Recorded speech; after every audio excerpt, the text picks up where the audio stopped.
Hello and welcome to ABS Africa Broadcasting Service, coming to you from the great state of Texas, precisely here, Houston, Texas. Ladies and gentlemen, again, thank you for tuning in. It's a great privilege to come into your homes today with Africa, what is going on in Africa, and today we are focused on Ambazonia, where war has been going on, ladies and gentlemen, for 5 years and counting. 5 years and counting.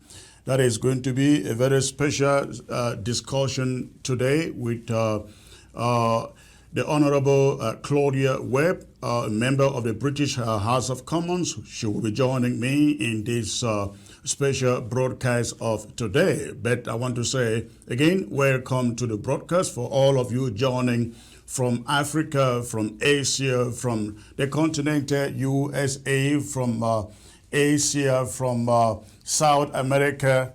I'd like to say good evening. And please, if you are joining by way of Facebook, go ahead and you hit your share button and let us get this platform quickly populated. Within the next 5 minutes, let's have at least 1,000 people. 1,000 people within the next 5 minutes, ladies and gentlemen. Again, it's a privilege to come into your homes today. Hit your share button if you are just joining from wherever you are watching by way of social media, Facebook in particular. Please, you go ahead and hit that share button before I bring in the Honorable MP from England, who shall be discussing with me her views on the conflict, the struggle for independence actualization in the Southern Cameroons. So please, again, go ahead, hit your share button. Unfortunately, ladies and gentlemen, we've been having quite a number of difficulties with Facebook. That is happening with any TV station that is using a particular software. If you use vMix to broadcast, you have the same issues. You have the same issues where connecting to the social media, Facebook in particular, has been a problem. But we are able to do so this evening. For those of you watching by Facebook, we are hoping that it appears that we are not actually broadcasting or streaming on our regular Facebook page, but we're on Facebook at the moment. So please go ahead and let others know we are live. We are live. The anchor man is live. All right. So much going on. We're going to be covering lots and lots of grounds today. So again, in 1 minute, hit that share button and I'll be right back.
All right, ladies and gentlemen, thank you for tuning in once more and welcome to ABS Television. Welcome to ABS Television, coming to you from the great state of Texas. It's always again a pleasure to come to you with updates on the Ambazonian struggle for independence actualization.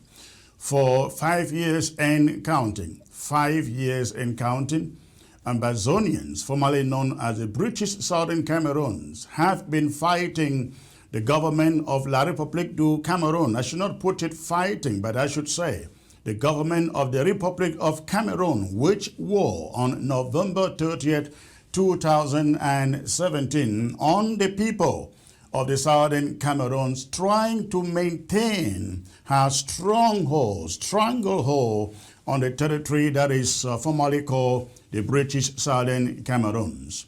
That war has been ongoing for the past 5 years.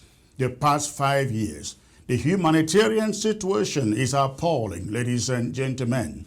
There are over 200,000 Southern Cameroonians, Ambazonians, living in refugee camps across West Africa and Central Africa. There are also, according to Agent French press, over 30,000 people have been killed. Over 30,000 Ambazonians mostly have been killed during the war.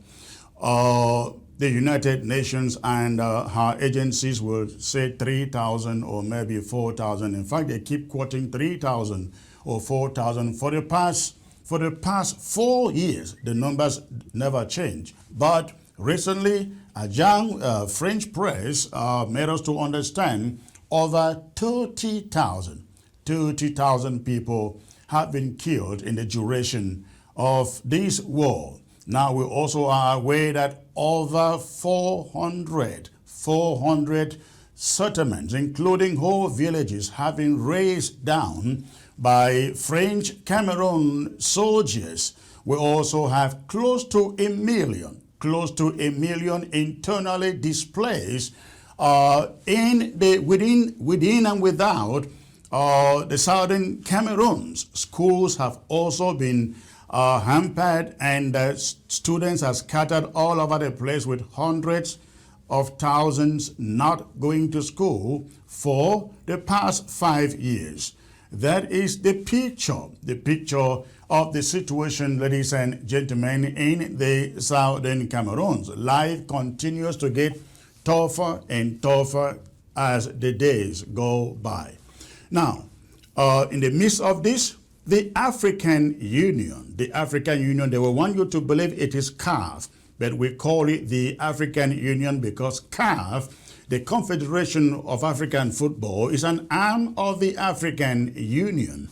And CAF is the organizer of the African Cup of Nations. The African Cup of Nations was put in place, they say, to consolidate unity within African nations. But why war has been ongoing in part of Africa, precisely in the Southern Cameroons, the African Union has not as much as called for a hearing, called for a settlement to the conflict. No, they have not. But what they have done is work with authorities in La République du Cameroon to enforce these Cup of Nations on the people of Ambazonia. And so since the game started a week ago, with matches played in Victoria, they call it Limbe. With matches played in Victoria, the stadium has been empty, with inhabitants, residents of the city and surroundings saying they are not going to the stadium to go and endorse what La République du Cameroon wants to use as propaganda to let the world know that nothing is going on in that country. But Ambazonians, particularly those in Fako, Victoria in particular, and Boya, Tiko Mutengene, They have sent a very, very strong message to the international community why their people are being killed, why their homes are being burned down, why their people are being picked up on a daily basis and sent to the gulags, why they are being tortured to death. They will not endorse or participate in these so-called AFCON or African Cup of Nations. So in this background, ladies and gentlemen, I am being joined by a lady who has been fighting not just in the United Kingdom. She is known to fight for the rights of the minority and the oppressed everywhere it exists. I have seen her fighting for farmers. I think, is it farmers all the way? Is it in India or so? She will correct me. But she's also been making speeches and also partnering with some Ambazonians, ladies and gentlemen, in the United Kingdom in what was launched recently called En Masse, to bring attention and support to the Ambazonian humanitarian situation on the ground. I am referring to the Honorable Claudia Webb, who is joining me from Leicester, I hope I got it right, Leicester, United Kingdom. The Honorable Gloria, it's a pleasure to have you, ma'am. Good evening. Good evening to you, and thank you for inviting me on your show on what is really a very important issue, the atrocities, the international atrocity that is happening in the Amazonia is absolutely appalling, and the genocide, the abuse of human rights in the war in Ambazonia is really this deep international atrocity, yet one, as you've indicated, that is not nearly discussed enough, not even discussed when all of the international community is focused on an international football championship. Do we not hear about the atrocities that are happening in Ambazonia, in British Southern Cameroons? And I think the fact that that opportunity to shine a light on that deep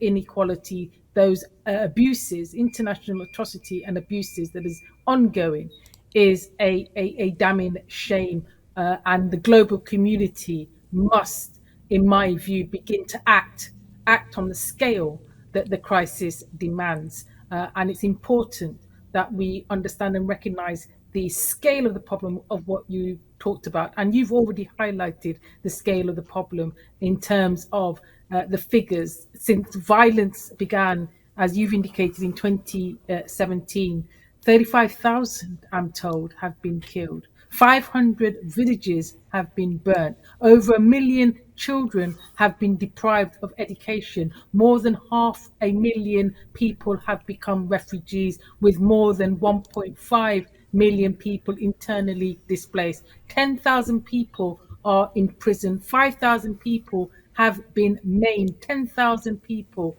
have become widows, and 15,000 children have been orphaned. This is an international atrocity that deserves all of our attention and our focus to address this problem. And that's why in the UK, I've been delighted to support the British Cameroons, Southern Cameroons that are engaged here, and their friends, and those who support this situation to end.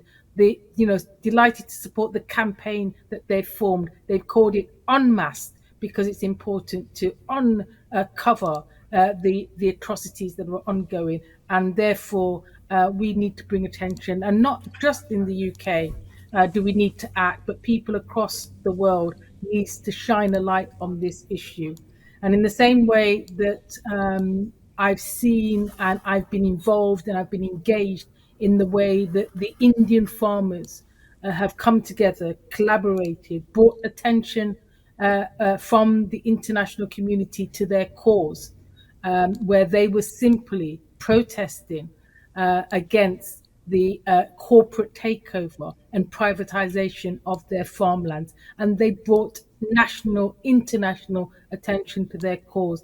It's the same acts of solidarity, mobilization, and unity that is required to end the atrocities, the human rights abuses, the genocide, the sheer acts of terror that is going on in Ambazonia, the former British Southern Cameroons. And Britain is complicit, of course, and Britain must act in addressing itself to this situation.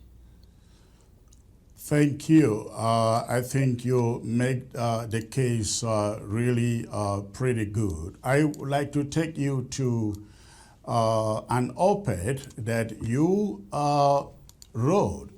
You wrote an op-ed, and this is what you said. You penned the op-ed in this op-ed in the Morning Star online about the conflict that we are here speaking about in the Southern Cameroons, Ambazonia. You said it is, and I quote, an international atrocity that is being ignored, that the genocide and abuse of human rights in the Southern Cameroons is a barbaric crime, end of quote there. We can no longer, I mean, you added, we can no longer be silent. What, in your opinion, is responsible for this silence that you talked about? Well, it's an atrocity, as I've indicated. We've had a number of international organisations that have confirmed the atrocities on the ground that the civil community has experienced, have highlighted. We've seen that Genocide Watch has described the situation as extermination. Human Rights Watch have documented how armed groups and government forces committed widespread human rights abuses, including extrajudicial or summary executions and mass killings. Amnesty International has reported the fighting between the various armed groups and the Cameroon armed forces has continued unabated for the past 3 years, with the civilians themselves bearing the brunt of unlawful killings, kidnappings, and widespread destruction of houses and villages. Now, these are organizations that have, in a sense, brought some attention to this issue and confirmed the reality. Yet, the international community, governments across the world, have not spoken up and spoken out against this issue, have not exercised their diplomatic powers in terms of their relationships with the Cameroon's government to try to bring some diplomacy to the situation, have not adhered to what the UN General Secretary did when he called for a ceasefire at the start of the pandemic, a global ceasefire in terms of the wars that have been ongoing. And in fact, therefore, throughout the pandemic, the war on Ambazonia has been ongoing. So this is clearly a situation that no one is taking heed of and no one is addressing. And it's certainly not receiving the same degree of global attention that it ought to. And in a sense, this silence is at an international scale is maintaining and sustaining the war to carry on. Because whilst no one is addressing themselves to the problem and the issue, the people of British Southern Cameroons, Ambazonia, are suffering. And they're suffering on a scale which is unheard of and really needs to have the kind of attention and focus that is necessary. And I think that this level of silence needs to be addressed, of course. And whilst there are things that Britain, I believe, can do, and have raised with the British government to do, it will require governments across the world to act and address themselves to this issue, because these atrocities are not things you expect to see in 2021, 22, or in this modern era. And it's something that needs to be fully addressed. Britain, I believe, is complicit because of its historical role in causing and the conflict in the first place, because I believe that had Britain given British Southern Cameroon the independence that they needed in 1961, we wouldn't be here now. In fact, had Europeans not colonized, invaded, and plundered and exploited this African nation, we wouldn't be here now. So Britain and Western world, and Europe are complicit and must act. From the French to the Germans to Britain must act because these atrocities cannot go on and nothing said. People are suffering. The citizens of British Cameroons are suffering. I have got constituents of mine in Leicester. I represent a constituency in Leicester East, and they are seeing that suffering every day, and it causes pain. And people across the world, British Southern Cameroons who are displaced across the world, are seeing the pain and suffering of their loved ones, their people, their homelands, and they cannot take it anymore. And therefore, we have to say no, and we have to address ourselves to this problem and speak up and speak out. We cannot be silent. The citizens of Amazonia cannot be silenced, and we have to speak up in their support and speak out and address ourselves to this atrocity. It's appalling. We have to recognize the abuse, the genocide, and the barbarism that is ongoing right now. You just went back to what we consider to be the root causes of this conflict between the Southern Cameroons and French Cameroon, talking about the abandonment of the British government.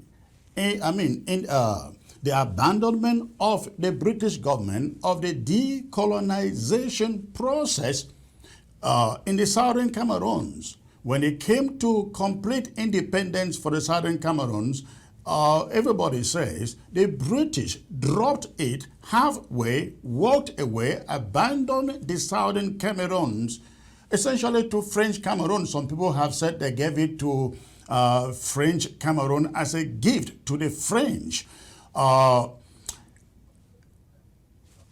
With your experience, what do you think Southern Cameroonians need to do to get back the British on board, to looking back at this history and rewriting the wrongs? I mean, rewriting making it right. Well, it's absolutely right that we can never forget the legacy of colonialism. It must be set in the mindset of everyone involved in this conflict. The history of South Cameroons is inseparable from the history of violent imperialism. The area of present-day Cameroon was claimed, as you know, by Germany as a protectorate during the end of the 19th century. And during the murderous so-called scramble for Africa at the end of the 19th century, it was appalling. After the First World War, Germany's colonies, with Britain controlling one part of the former German territory of Cameroon, and France controlling another, German territories were split between Britain and France. And therefore, in 1960, France, as we know, granted its colony independence. Britain, however, had a different proposition to put to the people to the people in a referendum in February 1961. And the choice was really a no choice, because it said join Nigeria or the newly formed Republic of Cameroon. That wasn't a choice. That wasn't independence. And therefore, the Anglophone Cameroonians who opted in that referendum to form a federation with French Cameroon soon found the terms of that union were void. The promise of equality was never kept, with the English-speaking minority facing widespread discrimination and repressions since the 1960s. Therefore, the current crises would not be taking place. It simply would not be taking place if Britain had granted its former colony independence in 1961. What is now referred to as the Anglophone crisis is, in effect, yet another hangover from British colonial rule and imperial arrogance. The UK is therefore complicit in the suffering of people in southern Cameroon, and the UK government therefore has a moral duty, in my opinion, has a moral duty to act to end the suffering. In the past 3 years, when you look at what Britain has offered, we've in terms of humanitarian aid to Southern Cameroon, it's been about 20 million. Yet people may think this is a great deal of money, but it's nowhere near sufficient given our historical responsibility for the crisis. And you have to put that into perspective, because the UK spent over 100 million in a partnership deal with Saudi Arabia in 2018. The UK has failed to use its diplomatic power to bring an end to this crisis. And I think that Britain could have done more, given its The problem, historical I'm sorry legacy. to stop you a little bit there. The problem is the British just haven't even done anything, I would say anything, compared to what we see the United States trying to do. The United States has passed some sanctions against La République du Cameroon for the human rights abuses. In fact, they took off their military equipment from there and took them out of the African trade zone or something like that. The British hasn't done anything. Please just hold on for a second and listen to this, please. Thank you. Sure. In June, the Trade Secretary hailed a new 1.5 billion natural gas deal with President Biya's regime in Cameroon in a government press release entitled "International Visits Pay Off." So can the Minister tell us, did the Trade Secretary not know about the Biya regime's ongoing persecution and massacres in Cameroon's English-speaking regions, or did he just not care? Yeah. In June, the Trade Secretary hailed a new 1.5 billion natural gas deal with President Biya's regime in Cameroon in a government press release entitled "International Visits Pay Off." So can the Minister tell us, did the Trade Secretary not know about the Biya regime's ongoing persecution and massacres in Cameroon's English-speaking regions? So that is what is going on. Why people are being killed in a territory that's supposed to be former British territory. They are signing oil deals with Cameroon. So the idea that the British have not done enough, it appears that they just haven't done anything at all, because they wouldn't be signing deals at this moment. What is your opinion about that? I mean, that's absolutely correct. And there you saw the opposition in the UK government, the opposition challenging the British government as to the ongoing way in which they are adding to the problem in British Southern Cameroons. They're actually not even addressing themselves in that trade deal to the atrocity that the French Cameroons have imposed upon Ambazonia. And in fact, they shouldn't be doing that sort of trade deal with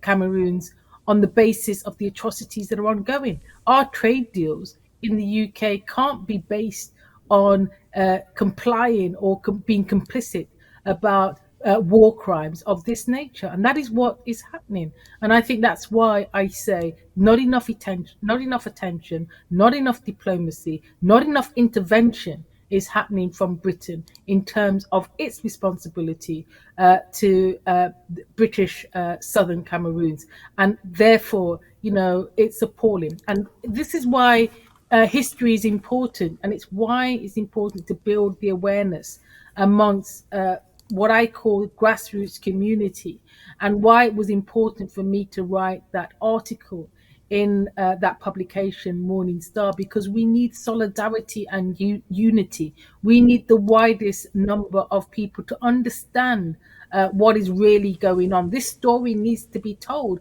It is hidden from our broadcast media, our television screens. It is not even reported in the British media in the UK. The fact that there is a Cup of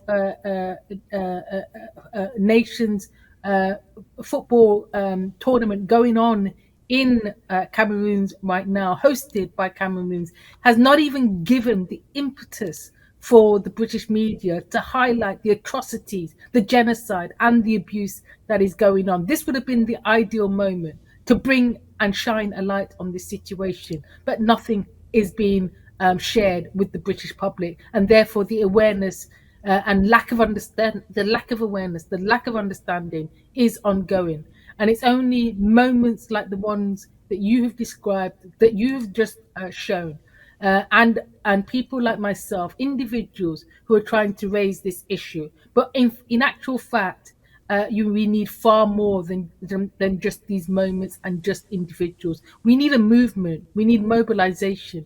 We need people to address themselves to the awareness that is necessary to understand why Britain and other Western nations are complicit in the problem that is ongoing, to put an end to the atrocities, to bring peace to this area, and to act responsibly in recognizing that we have a duty to end this atrocity, to bring peace, to allow the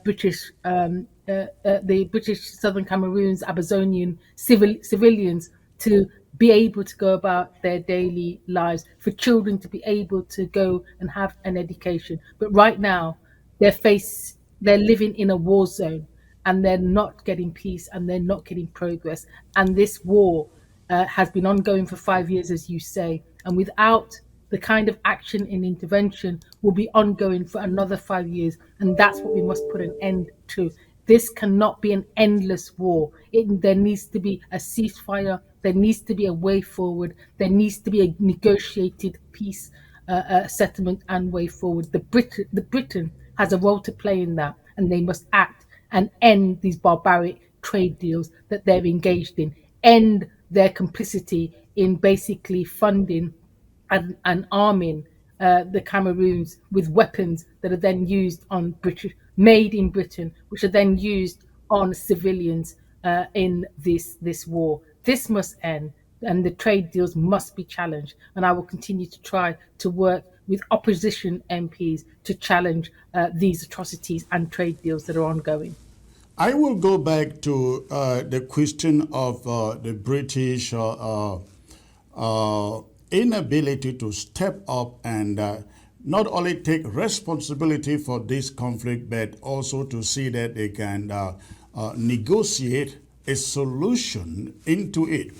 The U.S. Congress has put out 2 resolutions since the conflict began. The European Parliament has. I think even the French, they put out something, though not so much that anything to write home about.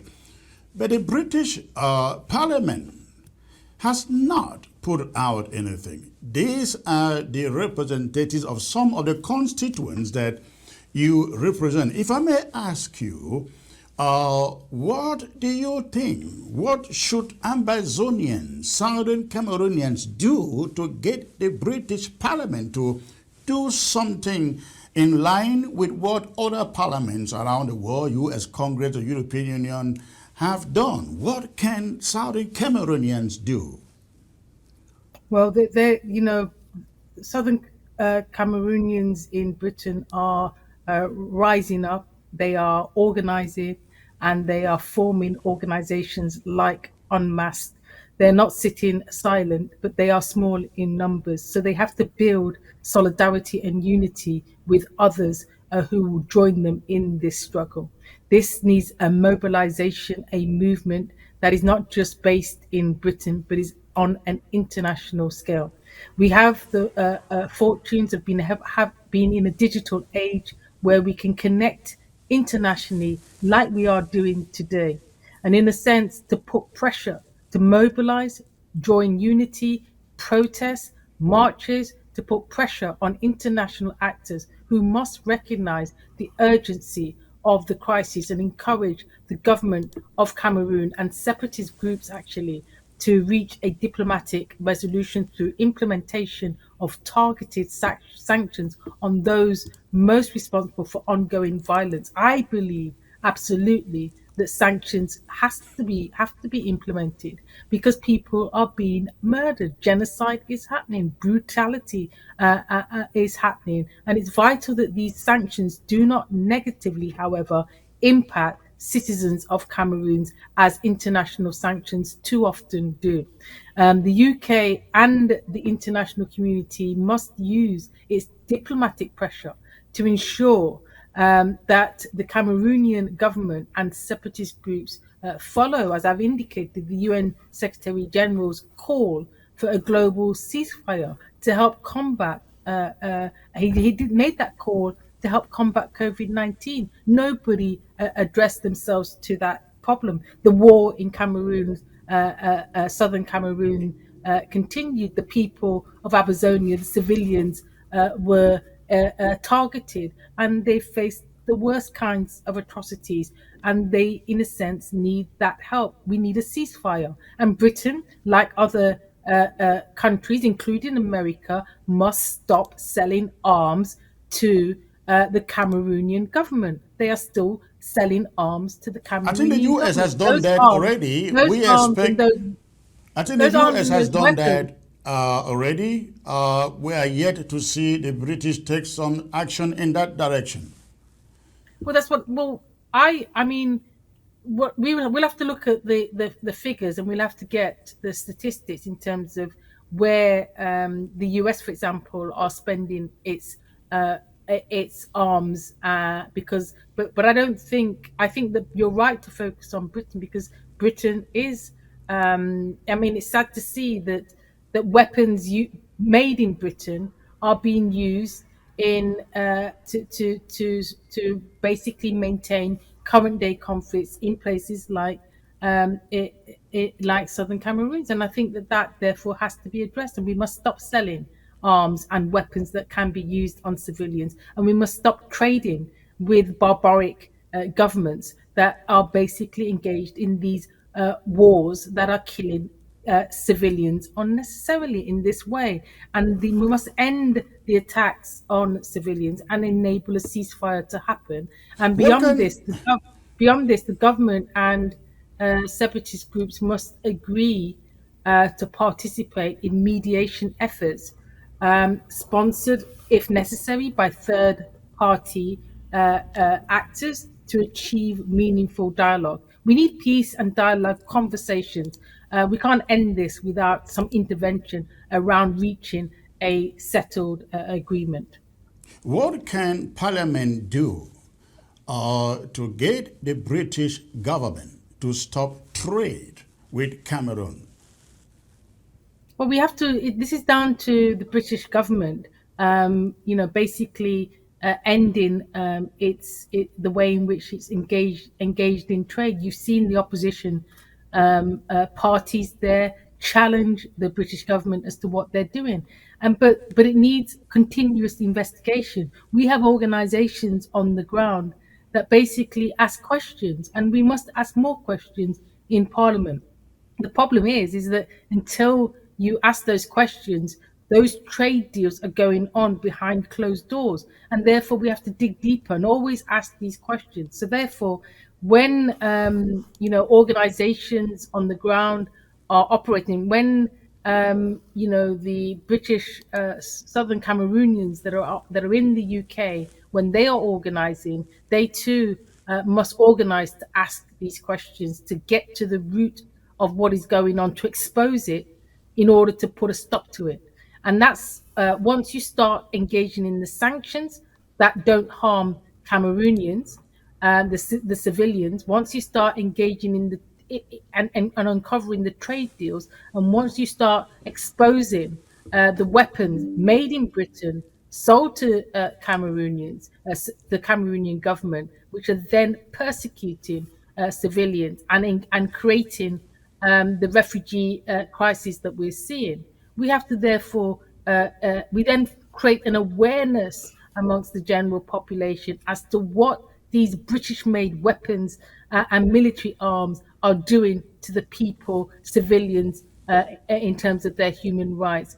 And that has to be exposed continuously. It must be done every single day and continuously exposed so that people can see the truth of what is happening. And where we see the weapon manufacturers in the UK, what we've seen in amongst other protest groups is that people have basically protested outside those organizations and said, you know, you must stop making these weapons which are being used and made for profit, sold for profit, but the people that it's hurting are the civilians who are displaced, the refugees who are displaced. And you know, I continuously remind people the reason why, if you don't want refugees here in the UK, then we must stop sending bombs over there.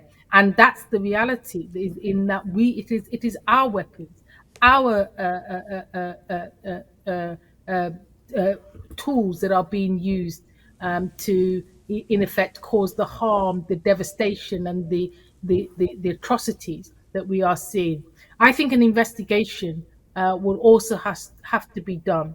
You speak about, I think in your opening, you spoke about the fact that the African Union hasn't done nearly enough. Right. But in a sense, it's at the moment, it is the only organization out there in Africa. So there has to be some negotiation with the African Union to agree to an investigation that has to be launched. And if it can't be done with the African Union, then it must be done with the United Nations into crimes, war crimes against humanity and other international crimes. Because, of course, as well as negotiating, you can't ignore the war crimes that have happened against humanity. And therefore, an investigation must be launched during the war crimes. And it's not just about the war crimes that have been committed now, but I think we have to go back in history, because we have to say that we have to look at the crimes against humanity and other international crimes committed during the Anglophone crisis to end the ongoing cycle of impunity that has happened. 1961 wasn't so long ago in actual fact, and the levels of crimes that were committed in the inability of Britain to give Ambazonia, the British Southern Cameroons as it was known then, its independence needs to be brought to light, and the levels of atrocities that were committed then, that is in actual fact has created the foundation for the wars that we are seeing now, must be addressed. We can no longer act with impunity. Britain is complicit, as to other countries, and these things must be shared and come to light. But the atrocities that are ongoing now must be investigated, must be, it's almost as though you need another truth commission like that which we had for South Africa. We do need a truth commission, because the abuses that we've seen are too much for ordinary eyes, ordinary people. It's painful, it's damning, and it's cruel. And we must have justice for the people, the citizens of Ambazonia. I'd like you to pause a moment, listen to this other footage here, Steve, from Parliament. United Nations Office for the Coordination of Humanitarian Affairs and High Commissioner for Refugees, 437,000 from the Anglophone regions have been displaced, whilst the charity Protection Approaches says that 3.3 million are in need of humanitarian assistance. And the question is, my lords, what is to be done? And the answer has to be, surely we have to engage. We've had and heard numerous expressions of concern by Her Majesty's government. Concern is welcome, my lords, but concern is not enough. That is the problem. There is always, from the diplomatic world, the politicians, there is always the concern. The concern is there, but as he rightly puts it, what is to be done? Now, this was in Parliament, I believe that was 2019. We are in 2022, and we are here talking about what is to be done, what should be done. If I may ask you, in your opinion, why is it that when it comes to impoverished African countries, the West just doesn't care? I know there is that appearance, isn't there, that people, in a sense, the West wants to forget the history that it caused, and you cannot forget the legacy of colonialism, imperialism. Present day conflicts are, in a sense, fueled by the past, and we can't ignore or forget what has happened in the past, and that's why it's right. You showed a clip there from the House of Lords with the discussions ongoing about what to do about the situation in Southern Cameroons. And the reality is talk cannot be the only thing. Action is what is needed. And what we've had for the past 10 years, sadly, or 11 years now, sadly in the UK, is a government that has failed to act. That's why, people like me are pushing for a change in government, because we need a government that is prepared to acknowledge its role and to act to end these atrocities. That means, for example, that what Britain can do now is open up humanitarian channels to allow the inflow of necessary medical supplies, which hasn't been happening, as well as essential aid for the Anglophones, as we have called them, suffering as a result of the continued violence and destruction of critical infrastructure. And I have written to the Prime Minister direct and the Foreign Secretary here in Britain, urging them to take this necessary action. And I'm waiting to hear, and I don't know what's taking so long, but we've got to keep that pressure on. Britain doesn't want to be reminded often of its imperial past, its colonialism, the role that it played in the atrocities that we see today in Africa, and forgetting and not wanting to understand the whole refugee crisis is one that is born out of history, and we cannot forget what has happened. And that's why we push for, in the UK, for history to be taught differently, for the history of the British Empire in terms of the transatlantic slave trade, colonialism and imperialism to be taught in our schools, because we can't ignore that history, because it creates what we see today. And if more people understood what happened, then more people going forward a new generation will understand what they need to do to bring humanity back to politics, to understand we are international, we cannot operate as an island by ourselves.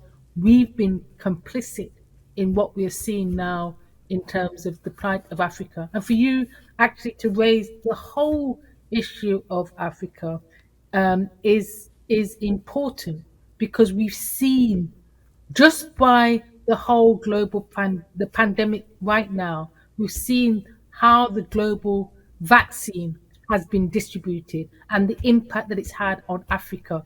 In the UK, we are on our fourth vaccine, our fourth boost, as it were. And yet, today in Africa, barely 2% of Africans have had their first jab. We're talking about our fifth jab.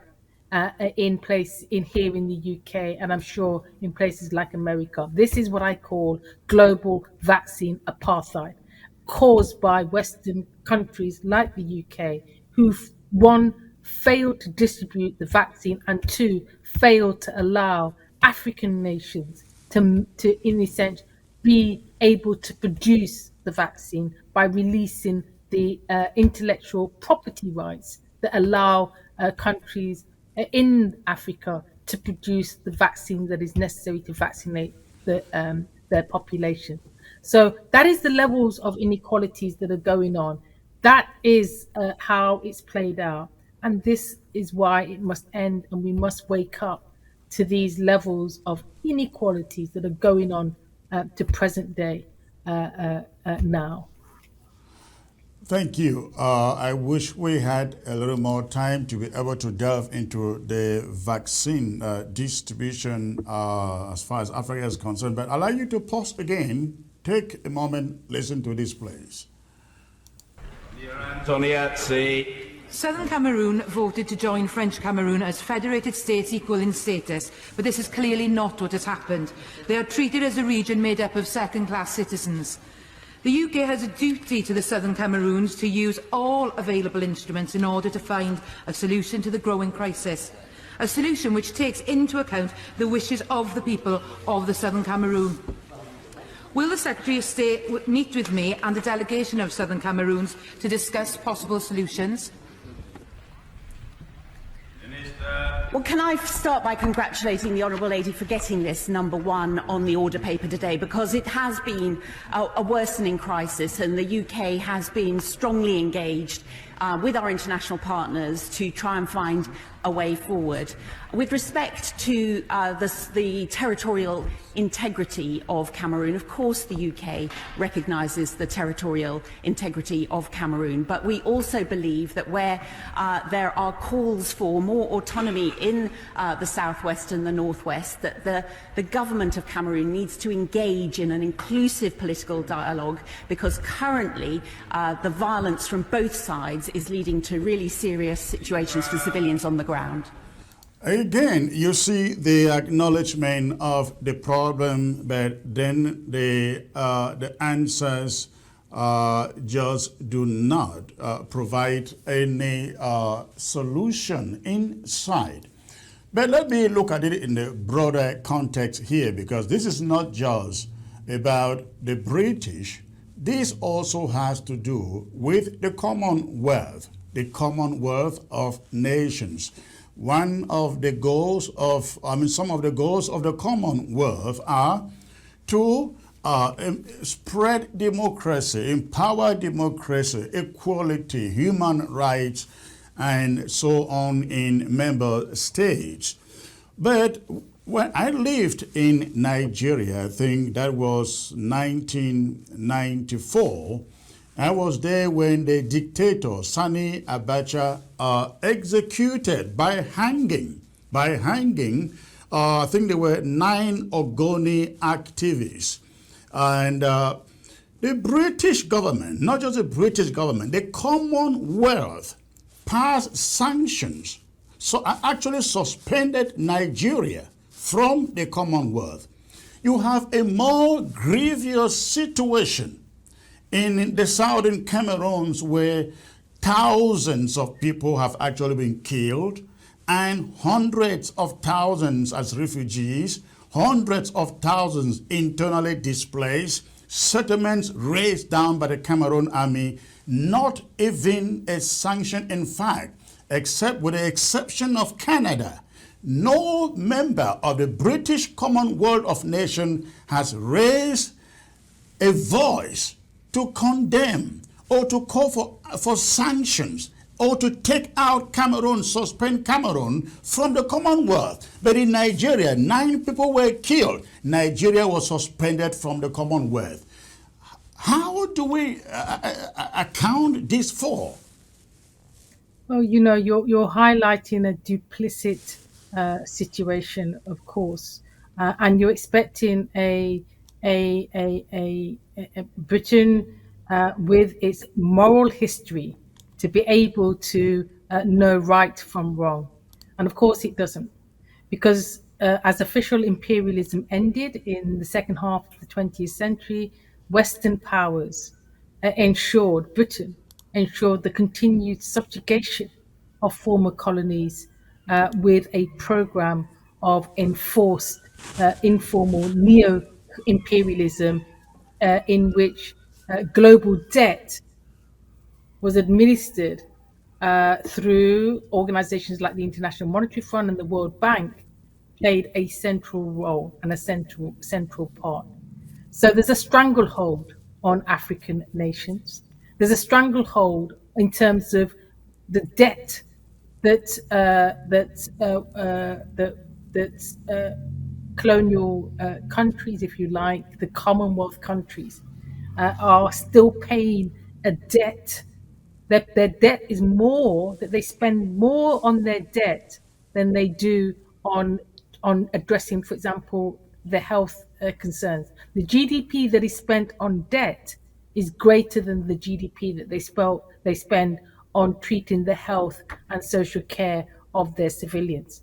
This is therefore not a moral place that Western countries can operate from. If they wanted to bring about change and wanted to see a more prosperous set of African countries, including Nigeria, and especially in terms of the Cameroons and Southern Cameroon in particular, they will end the debt demands, this debt that is basically having this stranglehold on countries to be able to engage in proper democracy. What we're talking about are countries that, in a sense, end up not engaging in democracy because, in a sense, their starting position is not one of equality. Their starting position is one of having to engage, well, not having to engage, but principally not engaged in the right forms of diplomacy, of a democracy, not engaged in the right forms of governance, and not engaged in the right forms of moving their countries forward, because they are engaged from a historical position of inequalities and a historical position of a valueless system that doesn't recognize people, doesn't recognize civilians, and doesn't recognize democratic organizations. And what you would see, therefore, instead, in places like Nigeria, is you would see the formation of democratic organizations that can hold governments to account. And you would be able to see that in places like the Cameroons as well, that a healthy nation would encourage democracy to emerge. But that's not a healthy nation. But I'm talking about... We're talking about countries that suppress voices, that suppress protests. Protests and voices are part of a healthy nation. And this is what needs to be promoted. It needs to come from within. But part of the idea of promoting that, wouldn't it mean also for blocked nations like the Commonwealth either sanctioning or suspending nations like Cameroon engage in such abuses?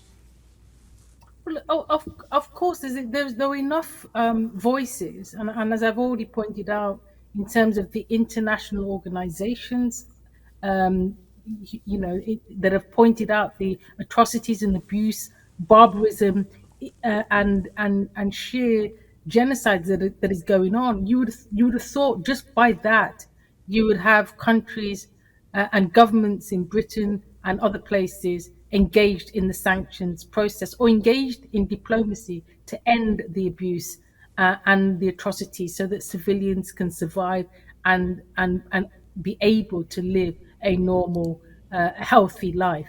But that's not where we're at. We're talking about countries like Britain that have not used its diplomacy, not engaged enough with the Cameroonian government, and actually acted to put an end to this atrocity. Of course, we don't want sanctions that then harm the civilian population further. But we could engage in a process that will bring about peace, engagement, and an end to the wars. We have to engage, as you heard there in one of your pieces. We have to engage to end this atrocity, and we do so because we are, because Britain is complicit and it has a responsibility, because human rights are being abused, and we have therefore a natural road in where human rights are being abused. It's our right as a country to intervene. It's our right as a country to highlight and bring this to global attention. It's our right as an international community to join forces, work together in unity to bring an end to these atrocities. It's not about one person or one nation. It's about an international cry for help that we're seeing in Southern Cameroons, in Ambazonia. And that international cry for help requires international action. It requires global powers to come together and say enough is enough. We must end this. We must end this. And we must, on a long-term basis, ensure that African nations haven't got this stranglehold over them of imperialism and colonialism, haven't got this stranglehold over them of ongoing global debt born out of imperialism, haven't got this stranglehold ongoing of a failure to recognize the historical atrocities and teach it so that everyone is aware what happened to Africa in that scramble for Africa. That scramble for Africa and the atrocities that were committed then is what is being repeated now. And we cannot forget that. We cannot forget the fact that these are learnt atrocities and we must put an end to them. And All therefore, right. Britain has a role and is complicit. And African nations must find their soul. African governments must find their humanity and their soul, break free from the stranglehold of Western nations and find the humanity and move forward with dignity and in a sense with the ability to bring a system of values which is different. It's about transformational change, but we need communities and civilians to have their voice and the power to enable change to happen. All right. I will please 1 more minute. Take a listen to this, please. But concern is not enough. Could I ask the noble lady, the Minister, what assessment has the UK's right to protect focal point made of the situation in Cameroon? And what action has he taken to respond to the rising risk of atrocities? If we are to increase our resources in the Foreign Office and if we are to have a more active international policy, then I believe it has to have human rights and atrocity prevention at its core. We have that responsibility in the UN Security Council, but we also have it as a nation. We need a targeted strategy for atrocity prevention and, my lords, a commitment to bring to justice those responsible for human rights violations wherever they occur. So we hear all these prescriptions from Parliament, from the House of Lords. Again, nothing has happened so far. Besides Parliament, what would you advise Ambazonians, Southern Cameroonians to do? What course can they take that can lead to this kind of prescriptions that they are prescribing here? Well, we absolutely need to continue the solidarity and the unity that they are showing with joining up across the world and the international community. We have to not give up hope. And in a sense, protest is important, marching is important, raising our voices in every place, but in unity. This has to be an organized, mobilized action that basically brings to attention these atrocities. We must demand an end to the historical injustice. We must ensure the equivocating that we've seen that is in terms of these inadequate proposals sometimes coming in terms of solutions, and empty rhetoric is replaced by radical action. It's nothing short of radical action that is needed. We are being too quiet. We need to raise our voices more. This is not something that we can be so silent on.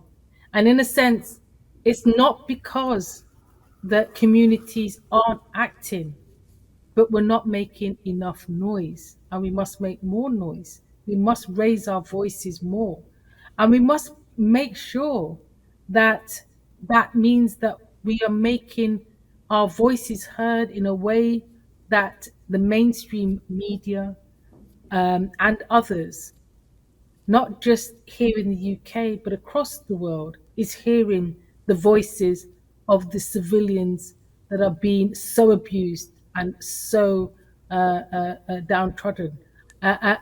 That means that we just got to not just act in Parliament and continue to put pressure on parliaments across the world, but we must take, obviously, to the streets and march and protest and not allow the civilians' voices to be suppressed. We need to raise our democratic voices. We have a right to raise our voices against human rights abuses. These are clear human rights abuses, and therefore we must peacefully raise our voices, peacefully protest, peacefully march if necessary, and basically bring attention to what is happening, pretty much as your show is doing today. Your show is probably one of the few shows that is dedicated a whole section to the plight of the Amazonians. We need more shows like this to do that, and we need more voices to be raised. It is you like all of those from the British Southern Cameroons will have seen those images of the atrocities, and it's appalling. It's appalling. This wouldn't happen in a Western nation, and nothing is said. Absolutely. So why should it happen in Africa, and yet there are no voices raised in against it? This cannot be allowed to continue. And I say, as you've pointed out in this show, we need more than rhetoric. We need more than warm words. We need radical action, transformational change. And we must raise our voices, but do it, of course, peacefully. And then we've got to bring some international campaigning, protest, use our digital media, develop the toolkits that are necessary to bring everybody together. There are many platforms, social media platforms that we can engage with to help the campaigning process. We'll do our bit in Parliament as opposition MPs. We'll do our bit. We hope for a different government that will take action. But in the meantime, governments like those in the UK will rely on its opposition MPs to challenge and bring about the awareness that is necessary. People will take to the street peacefully. The international community must wake up and join forces and work together globally in unity and in solidarity. There is nothing greater than solidarity. Thank you. I will crave a little bit more of your time. I'm going to ask you one more question. I would like to open the phone lines, get a few, just about 2 or 3 phone calls from the audience to have them ask you direct questions. If you have a little more time to do that, please. While we open the phones, I would like to ask you, we talked about the issue of British oil contracts in Cameroon, with Cameroon, and these oil fields, they are actually in Ambazonia. I'm sure you are aware of that. The oil fields are in Ambazonia. The royalties do not go to the Southern Cameroons or Ambazonia. They go to fund this war. In fact, I think they gave La République du Cameroon 100,000 billions as a down payment for this contract. And they signed the contract for 100 years. 100 years. You can imagine how many generations are going to live through that contract if the Southern Cameroon do not get back its country. If I may ask you, if any opinion, if any idea, if any cause of redress here, what can Southern Cameroonians do to get the British government to prevail upon these companies to retract this kind of deals with a country that is killing people and destroying families? Yeah, it's appalling that profit is put before people and their well-being. And this is the capitalism that we are engaged in, the capitalist system that Western governments have promoted, that have allowed these companies to just pursue profit and not see the atrocities that are ongoing. The plundering, the pillaging of African nations continues. The raping of its lands continues.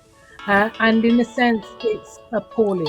And that's why, in a sense, when we are protesting peacefully, we have to hold these corporate companies in our midst, in our focus, because those protests needs to be outside the headquarters of some of these companies that are engaged in this profiteering at the expense of civilians. And so we must bring global attention to who these companies are, what they are doing, and how they are raping and the country and taking its wealth and ensuring that the Southern Cameroons are left in poverty and destitution. And it's wrong.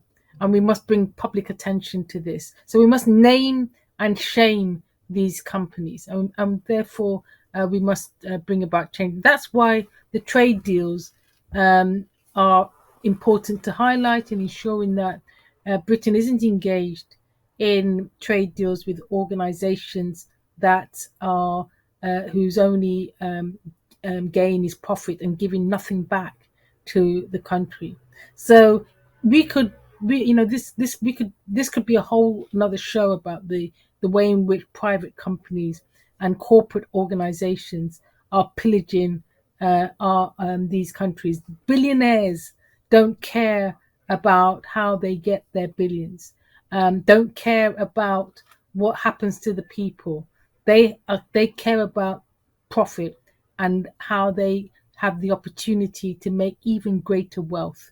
Whilst they're making greater wealth, they're doing it off the backs of the civilian population, and that must stop. We must expose it and we must challenge it.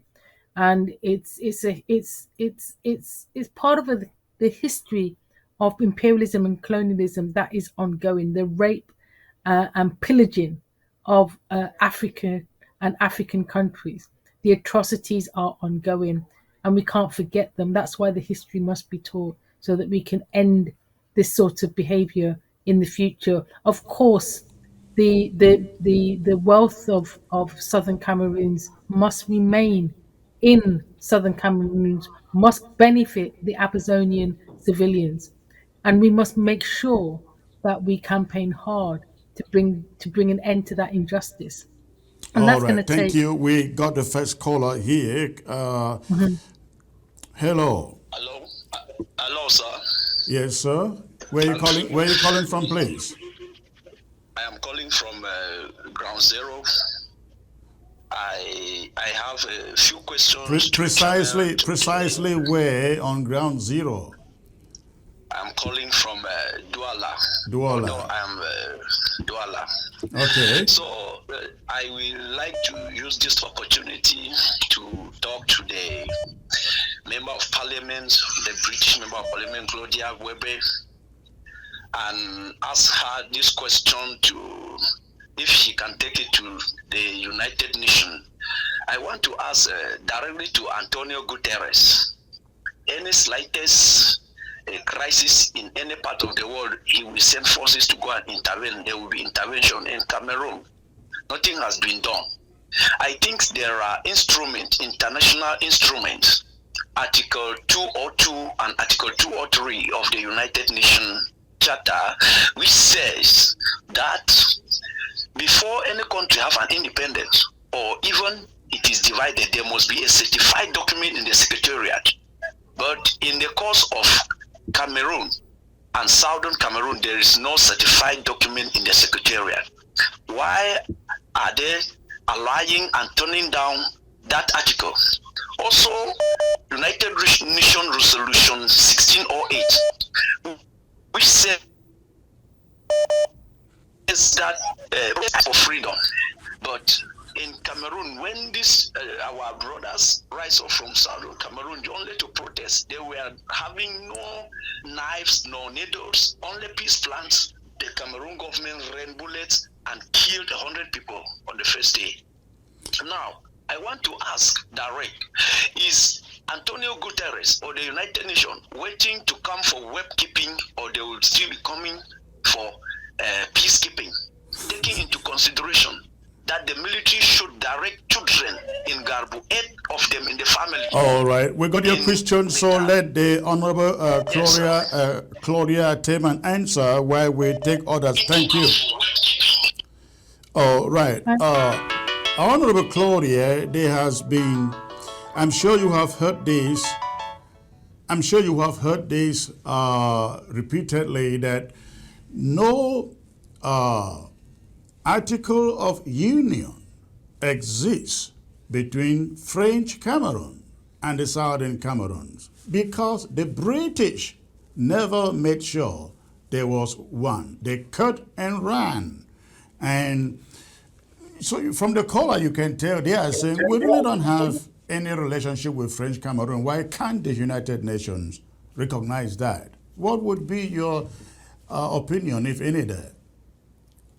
Well, I mean, this is all part of the negotiated peace settlement that is needed to correct the injustices of the past.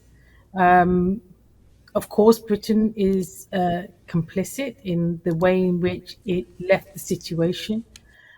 British Cameroons, and in fact the people have already spoken by forming and calling themselves Ambazonians. In a sense, they're saying we are independent and we want to be an independent nation. And I think if that's what the citizens of Southern Cameroons want, then that's what should be granted to them. And any peace settlement or negotiated settlement should enable British Southern Cameroons to exist, to be recognized. Ambazonia is the name that people want to recognize, and that should become an independent state and should be recognized as such. And that should be part of the negotiation and the settlement that is achieved. But it would need the United Nations, your caller's right, to intervene and enable that peace settlement to occur. It is not further wars that are needed. It's not further intervention by armed forces that are needed. It is peace. Peace is needed, and peace can only be achieved through engagement and negotiation.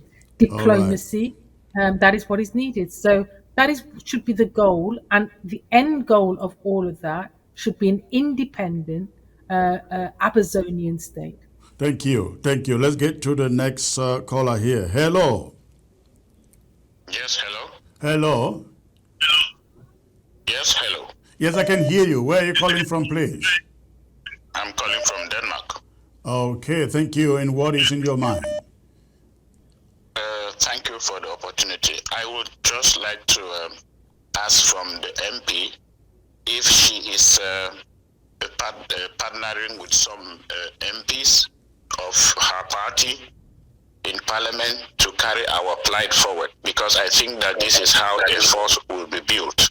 And if there is a chance in the British governing system that Ambazonians can pass through through her to talk to the British government or the lower tier of the British government directly.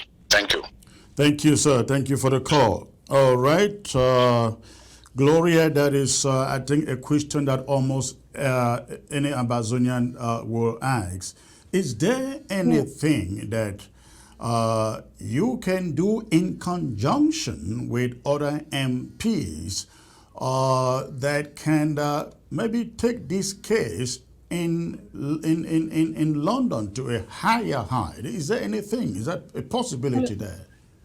Well, you have brilliantly highlighted the engagement with government in the chamber in terms of the debates that have happened both in the House of Commons and in the House of Lords, the upper chamber, if you like. You see the debates put to government. It's not as if the government hasn't seen the strength of opposition to its position in relation to Southern Cameroons. You've heard those voices from British members of Parliament. These are the same members of Parliament that are raising their voices around the whole situation in Southern Cameroons, and together we have signed an early day motion, for example, calling for the atrocities and the war to end, for the Cameroonian government to end its sort of oppressive actions against the civilians of Southern Cameroon, and to, in a sense, move forward with recognizing Ambazonia. Now, yes, we must continue as MPs, members of Parliament, who support this cause, to raise our voices at every opportunity. But it will require the British government itself to actually act, to actually bring about change, and to actually move the whole situation forward.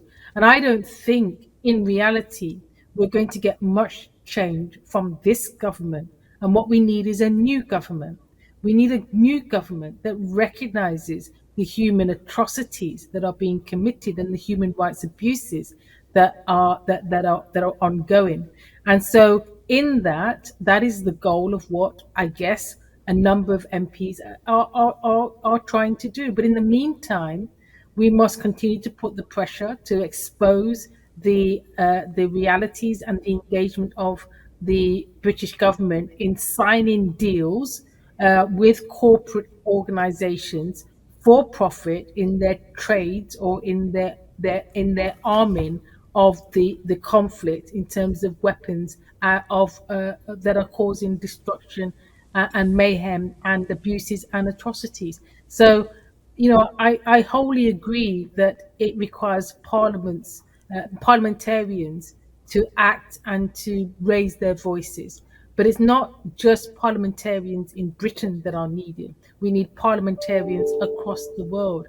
And what I think you have partners in the US that will be ready, very much ready to work with you.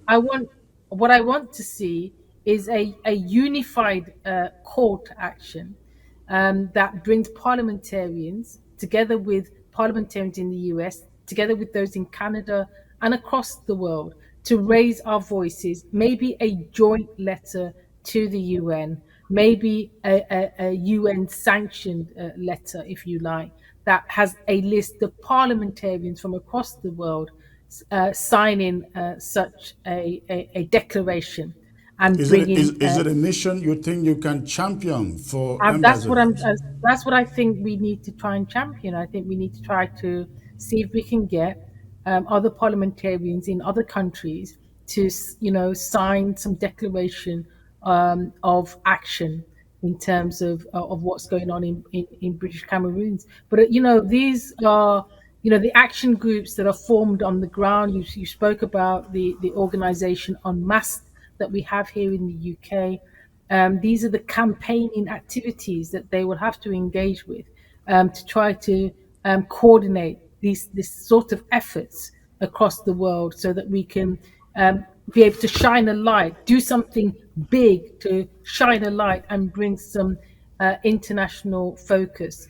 As I said, as you started with this whole show, not even the cups of African nations has brought attention to this situation, and Right. therefore it needs continued action to kind of force um, um, uh, uh, media and broadcast media and print media to draw attention, to get investigative journalists on the ground, to get journalists on the ground to share this story, to get programs like the BBC World News to be able to shine a light on this story. We need global amplification of what's going on in Southern Cameroons, so that the world sees for itself what happened.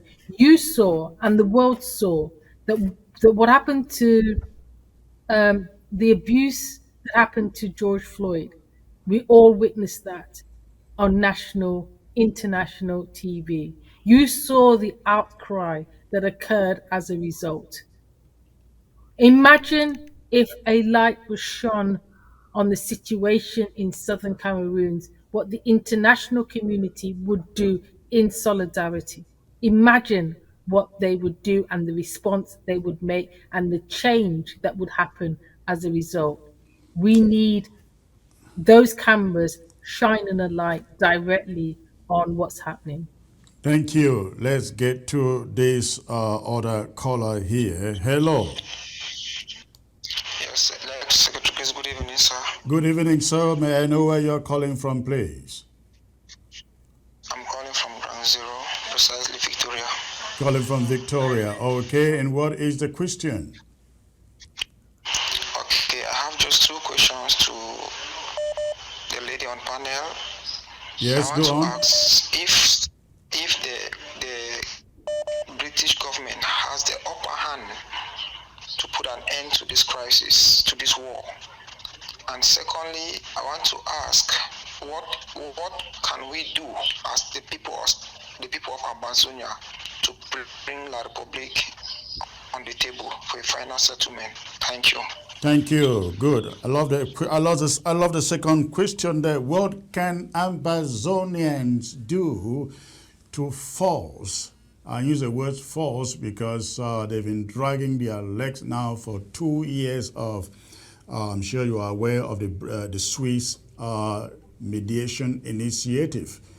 What can Ambazonians do to get French Cameroon to the mediation table?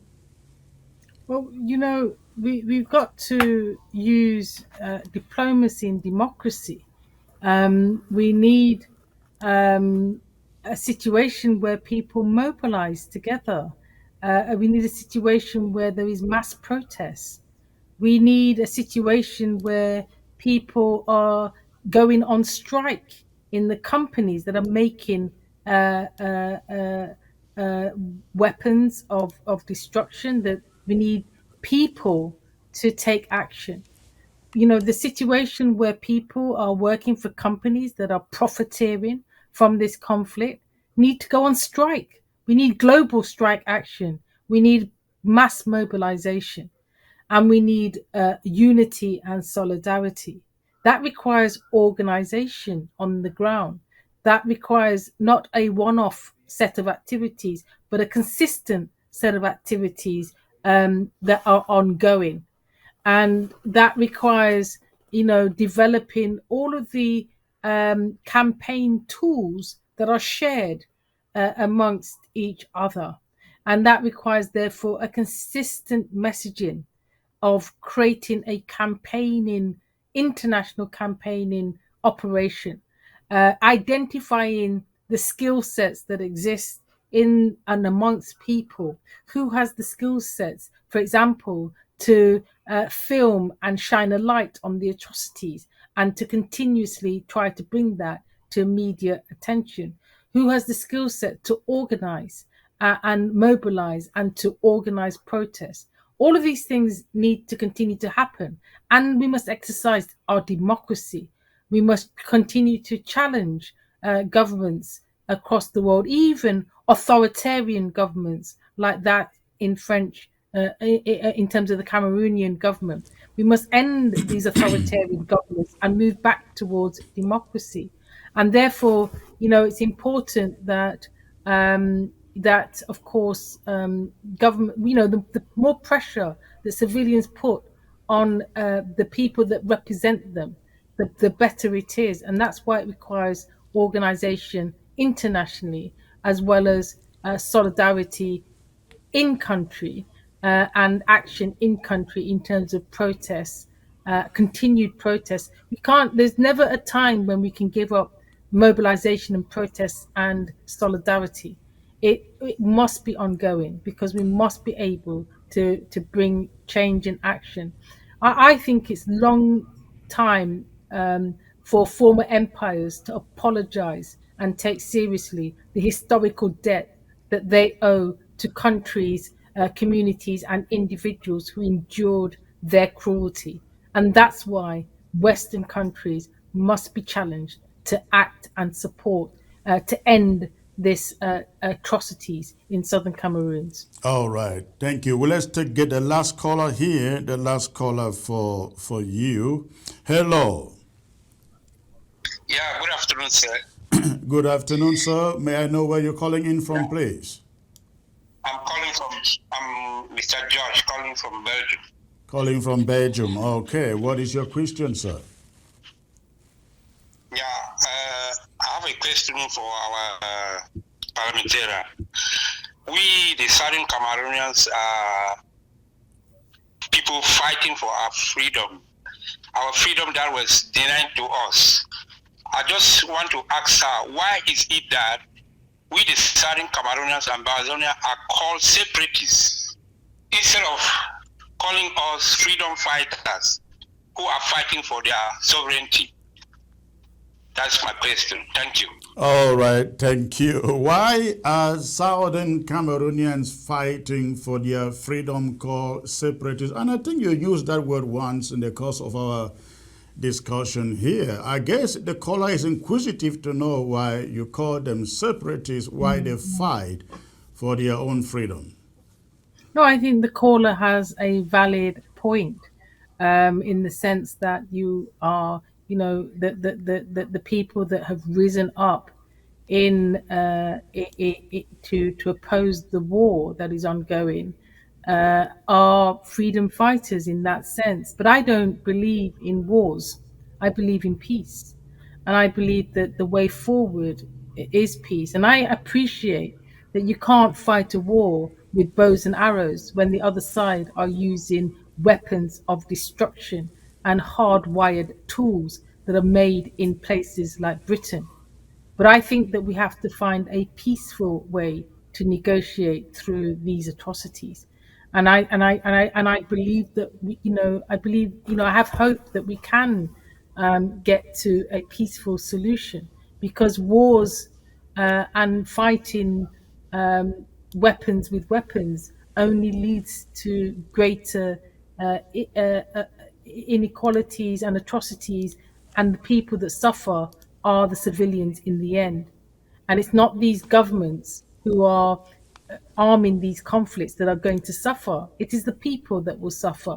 And as we continue to rise up and use weapons wherever we can get them to tackle government sanctioned armies, then it is the civilians that will suffer. What the way forward is peace, and therefore we must use our energies to call on the United Nations and others to hold to account the African Union, to negotiate a way forward in terms of peace for the civilians and people of Southern Cameroons. And it is through peaceful negotiation and engagement that is going to lead to a way forward. As I said, the United Nations General Secretary did call for a global ceasefire.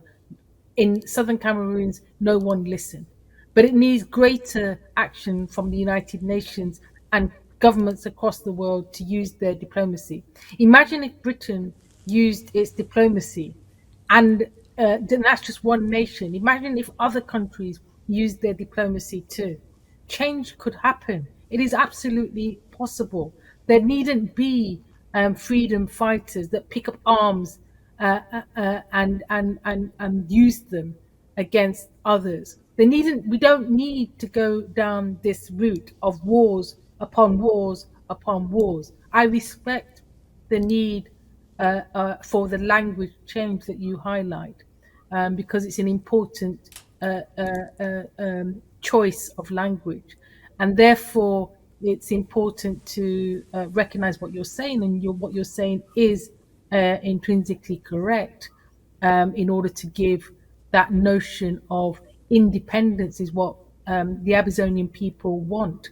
And that must be the end goal of what you achieve out of this peace, negotiation, and settlement. An independent Ambazonia, an independent state for the people of Southern Cameroons, independence and a way forward with its own government and its own laws and rules within the context of democracy. And I hope that there will be people ready and able to come forward to fight for democracy, not fight for wars, fight for democracy, for peace, and for a negotiated way forward, for values that matter to human rights. That is what the fight should be about. It's that should be our agenda. I don't want to see children picking up weapons and guns to fight wars.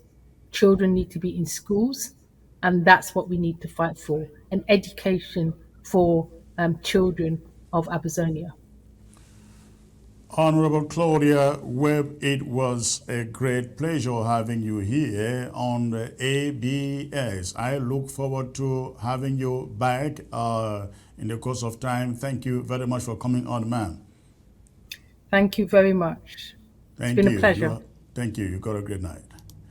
All right, ladies and gentlemen, that was Honorable Claudia Webb of the British House of Commons. It was, again, a great conversation there. We look forward to having her come back here one of these days. When I get back, I'm going to be talking about the county chairs taking back their counties. The county chairs taking back their counties, and the campaign of vilification. The campaign of vilification that continues out there against those who seek a better government and a better organization that prosecutes the Ambazonian war for independence. Please do not touch your remote. I will be right back.